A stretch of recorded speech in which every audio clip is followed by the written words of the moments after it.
कुइमादेखि आउनुभएको हेर्नु पिङ खेल्न। हेर्नु ल, यहाँदेखि सुई गएर यहाँ माथिदेखि हेर्दा त भ्यू त के देखिन्छ नि, पुरा देखिन्छ सबै।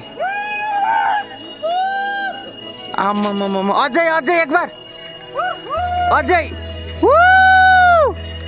गलो। नमस्कार सबैजनालाई, हामी काङ्ला टोलीदेखि आएका। तपाईँको चाहिँ नाम? हजुरहरूको नमस्कार साथीभाइहरू सबैजनालाई हेप्पी दसैँ। हाम्रो गाउँ चाहिँ पिमोल्डिङ पार्ट 1 नेपाली बस्ती। ल यहाँ हेर्नु तपाईँहरू, लिङ्गे पिङको सुविधा चाहिँ मजाले छ। तपाईँहरू कोही पनि आएर लिङ्गे पिङ खेल्न सक्नुहुन्छ, केही रोकटोक छैन, केही मना छैन। यहाँदेखि उँधो तपाईँहरू भ्यू हेर्नुहुन्छ भने हेर्नु, ऊ लिङ्गे पिङ खेल्न मान्छे आइराख्नु भएको छ। ऊ पारि ऊ लैमखुङ लेखेको ठाउँ हेर्नु। यो मोबाइलको क्यामेराले त मजाले क्लियर आउन सक्दैन। अनि हेर्नु पुरा भ्यू पनि एकदम मजाले देखिन्छ क्या। यहाँ हेर्नु पिङ चाहिँ यसरी खेल्छन्। यहाँ के भन्न चाहनुहुन्छ बडीबा पिङको बारेमा हाम्रो गाउँको? ठिक छ। अनि कस्तो के खुसी लागेको छ त दसैँको बेला पिङ थापेको छ गाउँमा रमाइलो? भाइ त्यस्तै हो नि, अब चाडबाडमा सधैँ चाडबाड आउँदैन, सालमा एकखेप आउँछ। कारणले लगाएको छ, दुःख भएको मान्छेलाई पनि शान्ति हुन्छ। लु अब यहाँ दिदीहरू पनि काङ्ला तुम्बी 4000देखि आउनुभएको छ पिङ खेल्न, हेरिदिनु होला सबैजनाले। तपाईँहरू कहाँदेखि आउनुभएको अरे? कुइमादेखि आउनुभएको हेर्नु पिङ खेल्न। लु यहाँ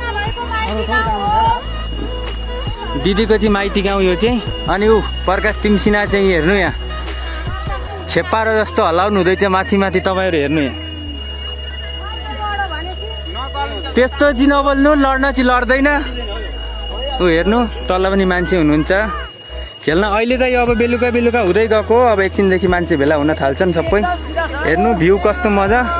ऊ त्यहाँ माथि पुगेर त हेर्नु ल, यहाँदेखि सुई गएर यहाँ माथिदेखि हेर्दा त भ्यू त के देखिन्छ नि, पुरा देखिन्छ सबै। आम्मामामा, अझै एक बार, अझै गलो। अब चाहिँ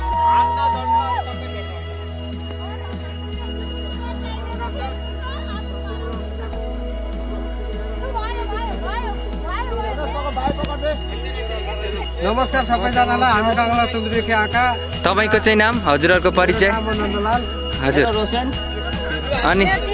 अनि हामीहरूको गाउँ पिमोल्डिङ आएर चाहिँ कस्तो लागिरहेको छ नि तपाईँहरूलाई? वातावरण बहुत राम्रो लाग्यो। सबै घुम्यो तपाईँहरूको गाउँ, अब घुम्दै आएको हाम्रो पनि त्यति दूर त होइन, यहाँ आउँदा बहुत खुसी लाग्यो। अनि पिङ खेलेर चाहिँ कस्तो लाग्यो नि? पिङ खेलेर के अरे यो उसमा फ्लाइटमा चढे जस्तै लाग्यो। फ्लाइटमा चढे जस्तै? फ्लाइटमा चढे जस्तै लाग्यो, किनभने यसको वातावरण त्यस्तै रहेछ। अब उड्ने चिज यो पनि भुइँ भेट्दैन लिङ्गे पिङले पनि। हजुर, यो बहुत खुसी लाग्यो। यस्तै गरी हामी फेरि आउँछौँ, आउँदो साल पनि समयले साथ दियो भने हामी आउँछौँ।